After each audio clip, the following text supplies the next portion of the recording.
Sektörün yıldızları ekibi bu defa sağlık konusunda başarısını kanıtlamış çok özel bir firmaya konuk oluyor.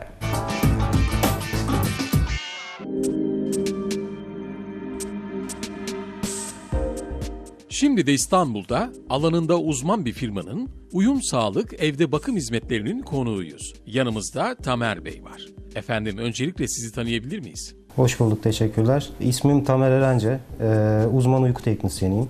2000 yılından beri bu sektördeyim. Evde uyku testi, polisomnografi testleri yapıyorum.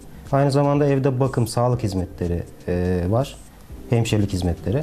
Aynı zamanda evde EEG testi çekimleri yapıyoruz. Sektörde 2000 yılından beri varız. Bu sektörde açık olduğunu düşünerek bu hizmet alanına girdim. Sağlık memurluğu, uyku teknisyenliği gibi sektörlerde, yani bu pozisyonlarda çalıştıktan sonra kendi şirketimizi kurduk. Şu anda bu hizmetleri veriyoruz.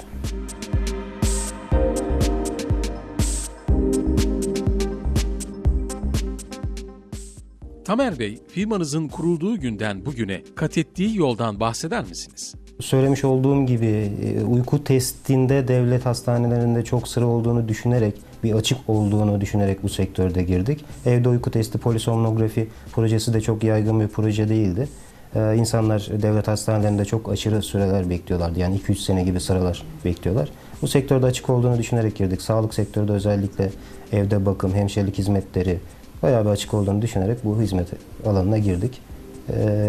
Zamanında, yani ilk işe girdiğimizde 2-3 hemşire başlamıştık. Şu anda 15 hemşire, 2 uyku teknisyeni, bir evde EEG çekimi yapan arkadaşımızla birlikte çalışıyoruz, hizmet veriyoruz.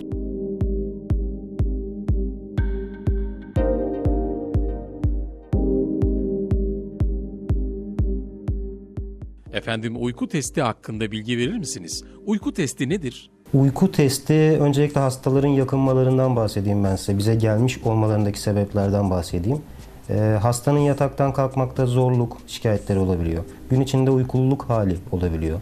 Ağır uyku apnesi, yani uyku apnesi derken tıbbi anlamını açıklamaktan ziyade uyku apnesi, uykuda nefes durması demektir. Uykuda nefes durması ağır olan hastalarımız oluyor. Bu sabah kalkınca baş ağrıları, gün içi dinlendirmeyen uyku, gün içinde uykululuk hali, sabah baş ağrısı, ağız kuruluğu, örneğin apne-hipopne indeksi, yani solunum durması sayısı çok yüksek olan hastalarda kırmızı ışıkta araç sürerken uyuklayan hastalar çıkıyor. Yani uyku apnesinin başlıca şikayetleri bunlardır, uyku apnesi hastalarının.